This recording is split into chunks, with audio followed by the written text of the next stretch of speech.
with us and gave mission reports to us before, and just been a wonderful, wonderful blessing to us here at Landmark. And we've always appreciated his willingness to come and share God's word, and also God's work on foreign mission fields. And so at this time, I'll ask Brother Rainwater if he'll go ahead and come on again and just bless our hearts with another update, and just share with us what God has laid on his heart.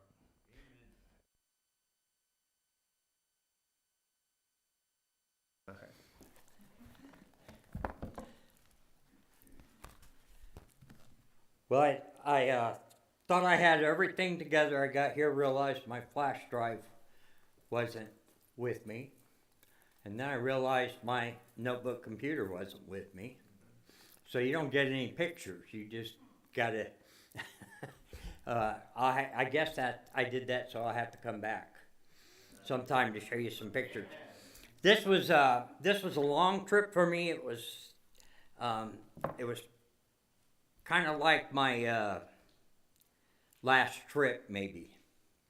I knew my wife has gotten to the point that I'm not going to be able to leave her with anybody else, not even with the kids, over a long period of time. And and I don't know how long she'll be with us, but as long as she's with us, I'm going to be around to take care of her. But I did get to go to Vanuatu, and I have a little bit of information. This was the worst trip by far that I've ever taken. I went, well, I got to Los Angeles, and I always carry clothes in a carry-on and my medicine in a carry-on. And I always tell anybody who goes with me, do the same thing, because you might not get your luggage when you get there. So I got to Los Angeles, and they said, well, this is a smaller plane, and you can only get on with one carry-on. And I said, no, I got to have both. I said, my clothes are in one, medicine's in the other. No, you can only get on with one. We promise you they'll be there.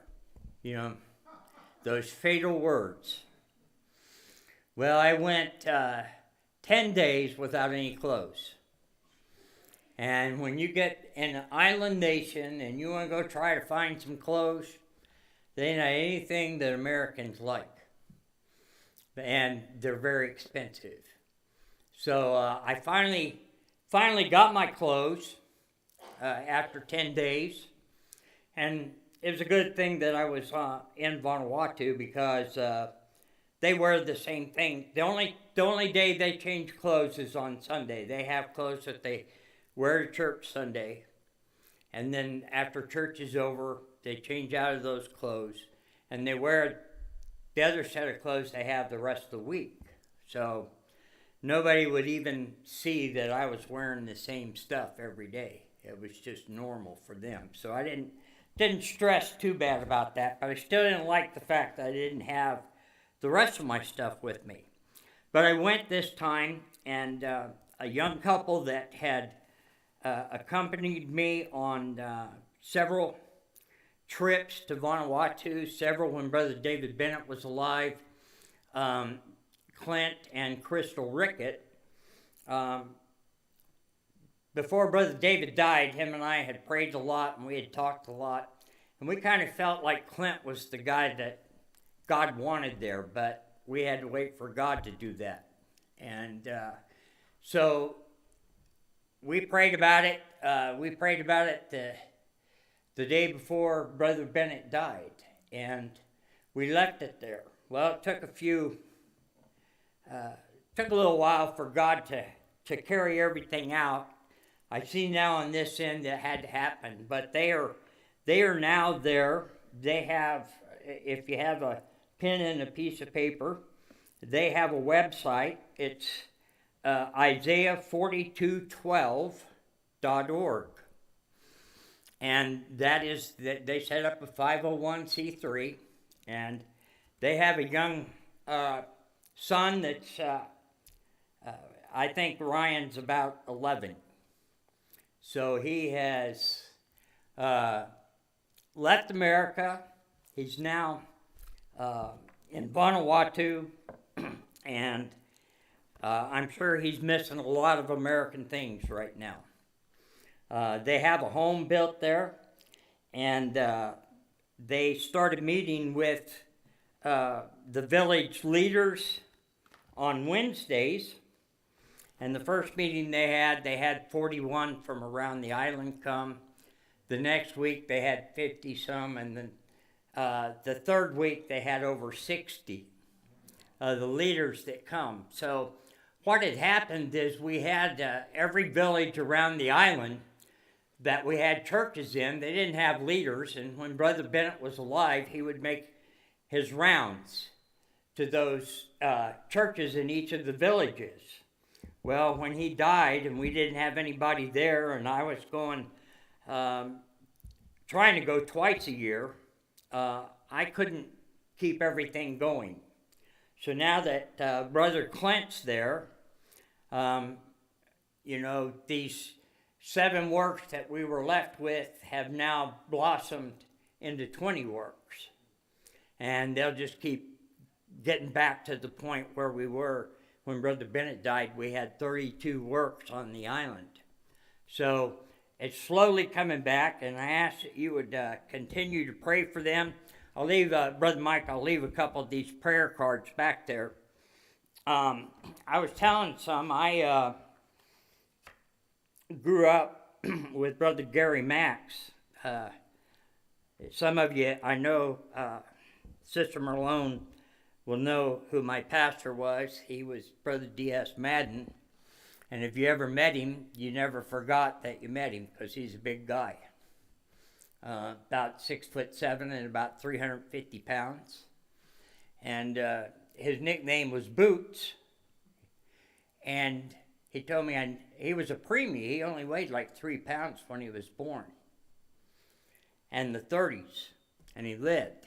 And he said when he was Secretary Treasurer of Missions, and when he went to that office, he said, I never had a pair of cowboy boots. Ladies in Texas, the ladies' auxiliaries in Texas raised enough money to have him a pair made. And they had to have them made because he wore 27. So, it took a couple of cows to make those boots, but he had a pair of boots. But while we were in that church, we had a lot of young people in the church, and a lot of us had surrendered to preach. Brother Gary Max was in that church, and he was kind of like my youth pastor. He was also the policeman that gave me my first ticket.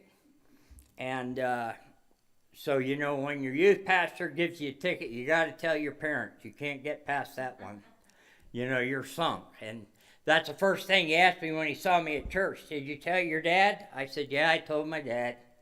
He said, well, what did he do? I said, well, I'm riding my bike now. And so he felt pretty good. But Brother Max surrendered to go to New Zealand, and he's been there a little over 40 years. He had 3 children, small children, when he surrendered to go to the field. And I got to go and visit with him and help him. And I had these great pictures of this building that they are in right now, that 20 years ago, I went and laid some ceramic tile and did some other work for them. And I don't know if any of you parents are familiar with the Wiggles that I guess they're still on TV. I don't know. They're a bunch of 4 crazy guys, Well, they bought the studio that they started recording their show in before Disney got involved in it, and they made a church out of it. So they're right on the main road in Dunedin, New Zealand. He started in Auckland. He went from Auckland to Palmerston North, and he started a work in Auckland that's still there, that another work has come out of. He started 2 works in Palmerston North, and then he moved to Dunedin. And Dunedin's as far south as you can go. They celebrated the millennial before anybody else. And they're about 1,300 miles from Antarctica. So if the wind blows from that way, it gets real cold. And it gets real cold quick. But he has done a good work there. New Zealand is like 97% atheist. And that's I think it's probably more than that, because if somebody just senses that you might be about to talk to them about the Lord, they're gone. And Brother Max said, you got to invite them to have a cup of coffee to even have a chance to talk to them about the Lord, because they don't, that's rubbish to them, and they don't want anything to do with it. But both of his daughters married Kiwis. Both of their husbands surrendered to preach. One of them's pastor in one of the churches in Palmerston North. The other is in Palmerston North, and he's a principal of a Christian school that's there. And then his son, Brandon, he married a Kiwi girl. He surrendered to preach. His mom and dad were totally surprised. His mom told me, said, we had absolutely no idea that he was even thinking about it. And it was right before he got married, and he just stood up one. They don't dismiss their in services like we do. Anybody have anything to say? And Brandon stood up and said, the Lord's called me to preach. That's when his mom and dad found out about it. And he started a ministry called Gospel to the Nations. And he made some contacts with a couple of men, one in India, one in Pakistan, and then some others in Africa. And he started teaching them through Zoom classes, him and his dad. And his dad's teaching what missionary Baptists believe, and Brandon is teaching why we believe the Bible. So Brandon kept getting a hold of me, and he said, you need to join us one night. You need to join us. And I said, well, when do you guys get on? And then he got back with me. He said, you know what, don't worry about it. He said, you're old like my dad, and he said, it'd be 1 o'clock in the morning for you. So don't even worry about it. So I said, well, maybe some night I'll be awake at 1. I won't be able to sleep. I'll get on. So one night I get on. Guess who doesn't get on? Brandon. So the guys in India say, Pastor, you teach. I said, oh, wait a minute. So I came up with something where I taught. Then the guys from India called me back and said, would you teach every week? Said, Pastor Brandon, he teaches this day. Pastor Gary, he teaches this day. And we want you to teach on Tuesdays. And I said, well, I can't teach when they teach, because I'm not going to teach at 1 o'clock in the morning. So we worked it out. When it's 8 o'clock, I think when it's 8 o'clock in the morning, here it's 6:30 in the evening there. So I started teaching Zoom classes, and then it carried over to Pakistan and Bangladesh. And this is, God's just opened the door. We teach about 42 different pastors of different nationalities every week. So Brandon, he got a burden that he wanted to go to India and Pakistan. And they wanted me to go, and I told them I'm too old, I can't do that. That's just not me. So Brandon went. He just, this is what, the first week of December? He's only been home about 4 days. Well, when he got there, he found out that you're not allowed to publicly preach the gospel in India or Pakistan. And he preached the gospel in both places. So when he left India, Pastor Praveen, he heads up the ministry in India, he sends me a message. He sends me a email, which they don't send emails very often, but he sends me an email, and he says, can you go on Facebook and wipe out all the posts on your Facebook, on your church's Facebook page about India. And I said, yeah, I guess I could. Why do I need to? He said, because I'm being investigated. I've been turned in for preaching the gospel. And they're going to investigate me. And they know the church in Belton has sent money to help with flood victims. Well, Anchor of Hope has a logo. And these guys have printed that logo out, and they put on labels and put it on bags of rice and other things that they were handing out. So the guys in India want to know, what is this church in America doing in India? And so he's under some pretty tough conditions right now. He has to be very careful. And I just ask that you pray for him, because this guy has a heart for God. He has a heart. He wants to see native pastors in India trained in the gospel, and to be able to teach them the truth of God's word, and for them to not have any more than what they have. They're doing a great work, and it just it just takes me back, because we take so much for granted here, and they don't have. Most of them don't have Bibles, and can we send Bibles? Well, no, don't send any Bibles, because Bibles cost about a week's wages, and people will come get them just to have a Bible, and then they'll go sell them so they can get the money. So don't send any Bibles. We'll figure something out. Well, we had everything organized to start a school for native pastors, and this investigation that's going on now has pushed that back. So I would ask you, pray about that. Pray that God opens the doors. They had a big conference. They had a couples conference before Pastor Brandon left, and they rented a big hall out, and they had about 300 in attendance. And now the authorities in India want to know what was taught there, exactly what was taught, how it was taught, where it came from.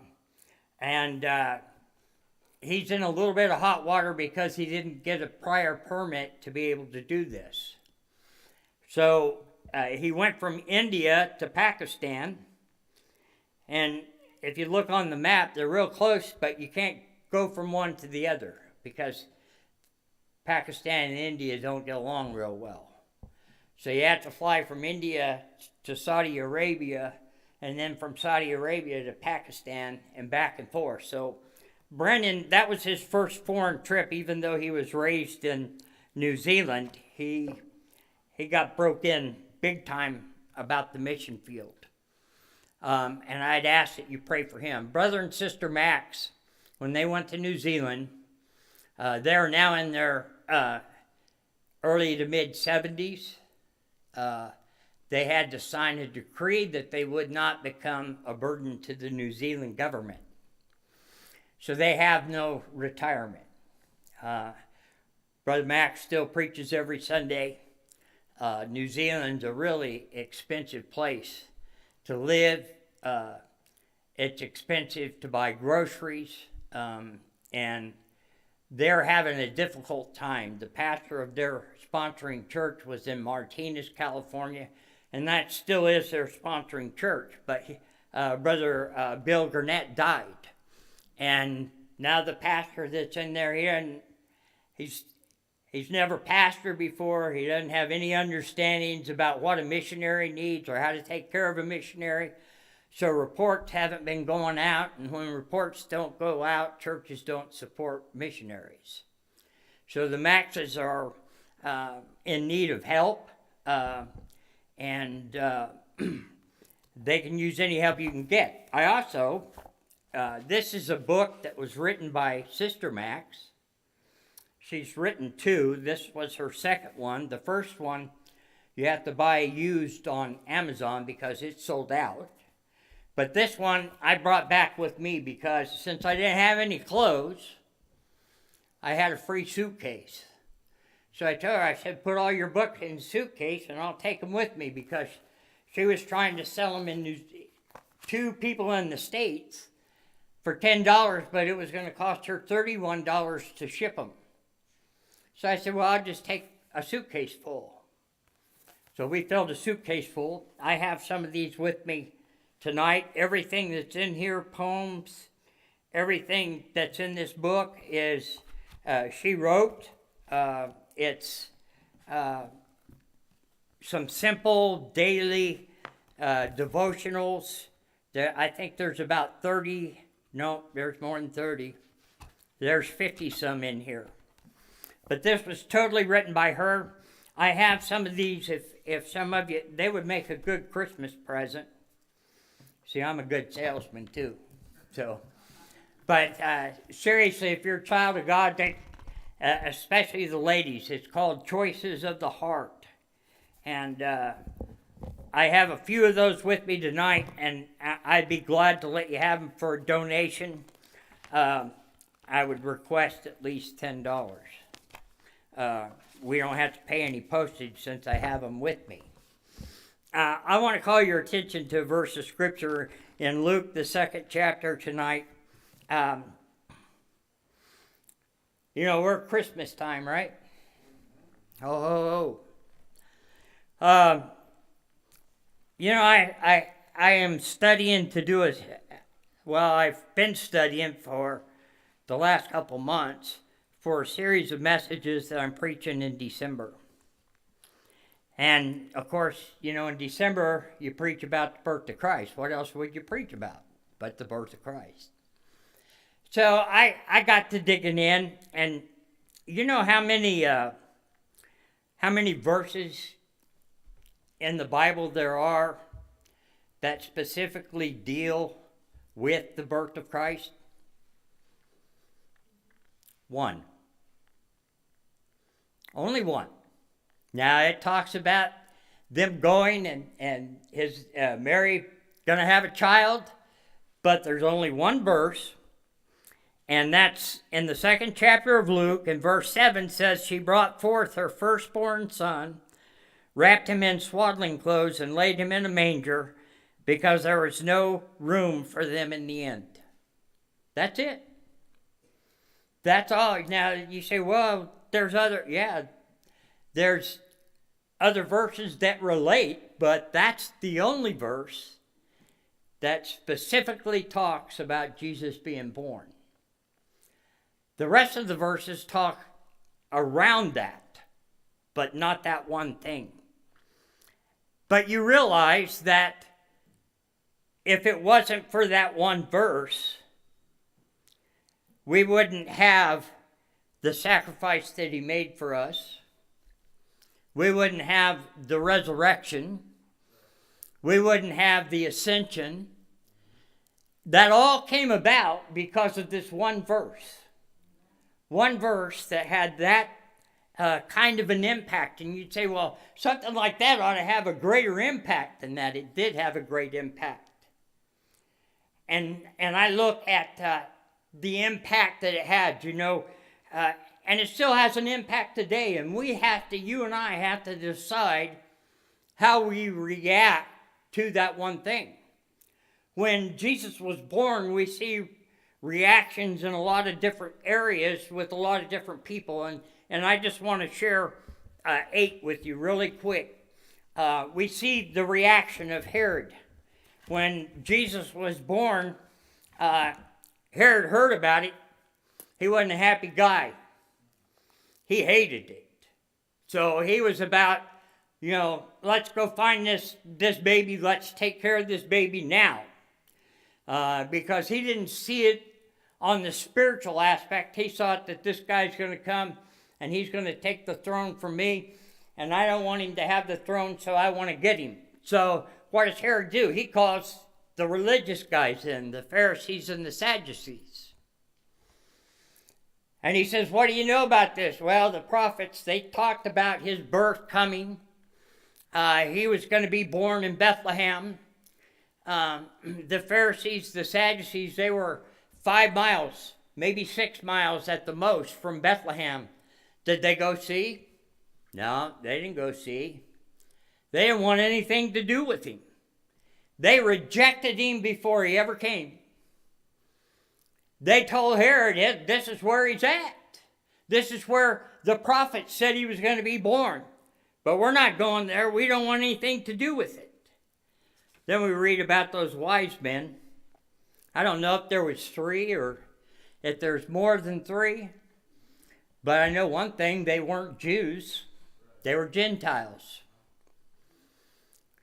And they come from afar off. They were studiers of the stars. And they knew by their study of the stars that something great was happening. And they went. Then Joseph, you ever stop to think about what Joseph had to go through? He was expected to take on a task that was totally out of nature to be taken on.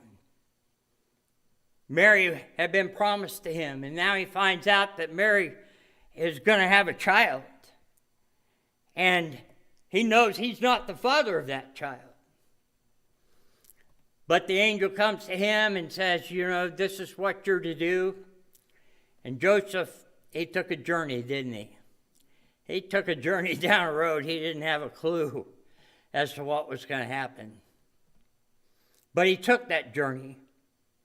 And then Mary, a young girl, I know some people say she might have been an early teenager.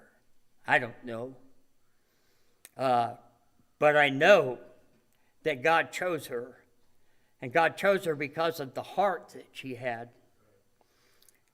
And she realized that this was about her need. She realized that she had a need for salvation. She realized that she had a need for her sins to be forgiven. And she magnified Christ as he came to this earth. Then those shepherds, they were out in the field. Angels came to them. These are guys that didn't take a bath very regular. They probably didn't have very good clothes. They weren't probably in the popular sect of society. But the angel comes to them, and I'm sure it scared them. It would have scared me. I don't know that I'd have been able to live to do anything after I saw him, but they went and they shared what they were told. They went to see the baby Jesus. It was enough that they said, wait a minute, we gotta take care of this. Some people suppose that these shepherds might have been Levitical shepherds. Levitical shepherds were those that raised the sheep that would be without blemish, without spot, that would be offered in the temple as a sacrifice. I don't know if they were Levitical shepherds or not. I do know that swaddling clothes were used for sheep that were born, that were going to be used as a sacrifice. So they didn't get a blemish, so they didn't get hurt. Because if there was any kind of damage done to them, they wouldn't be acceptable as a sacrifice. If they were Levitical shepherds, then they knew this child that was born for a purpose, and they realized it. And they realized it when they saw that child wrapped in swaddling clothes. And then you go to the temple, and there's Simeon, and he's standing there, and he makes a declaration. He said, this is it. My God has allowed me to see the Savior of the world. It's time for me to go. It's time for me to go. And then there was Anna. Her husband had died. She spent the majority of her life in the temple, fasting and praying. She got to see the King of the world. She gave everything that she had in her life to be where she was. So we have to kind of ask ourselves at this time of the year, I kind of think, we see today that there are people that still hate Jesus. They don't like you saying Merry Christmas. I like to say it, and I like to say it a lot. And I really like to say it where I know somebody doesn't like to hear it.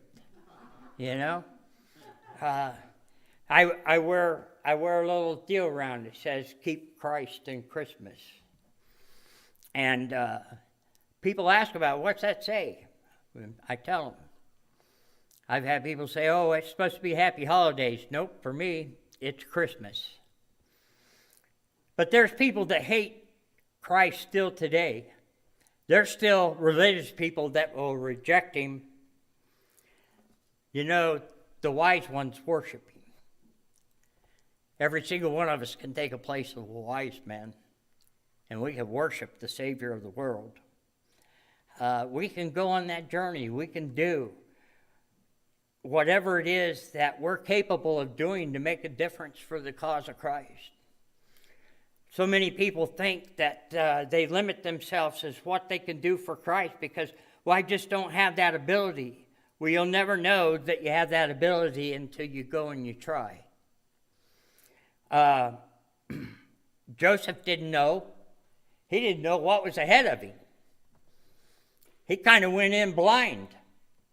But he went in with faith, and he made a difference. And if we have that faith, we can make a difference. We have the ability to magnify Christ. We have the ability to share Christ. We have the ability to see salvation carried out in people's lives. We've been given so much. What will we give back? When we think about Christmas, it's about giving, isn't it? But it's really not about giving to each other. It's about giving back to God, and we give back to God when we share the gospel message of Jesus Christ. And I'll tell you, my opportunity to go to Vanuatu, if somebody would have told me in 1996 that I was going to do this, I'd said, no, not me. That kind of travel, it's not for me. I wouldn't have went. I didn't want to go. The first trip I made, I didn't want to go. Every trip I've made since then, I didn't want to go. I would always start finding excuses of why I couldn't go. And, God just said, "You're going." And I went. And I was never sorry after I went and come back. And I can stand before you today and say, because God put me in a place where I couldn't turn away, I got to baptize people in the South Pacific Ocean. I got to baptize people under a waterfall on a tropical island. I got to baptize people in a creek on a tropical island. I got to baptize people in the waves of the ocean. I'd have never done that had the decision been left up to me totally. But God put me in a spot where I was kind of stuck. And he knew that I needed to be stuck.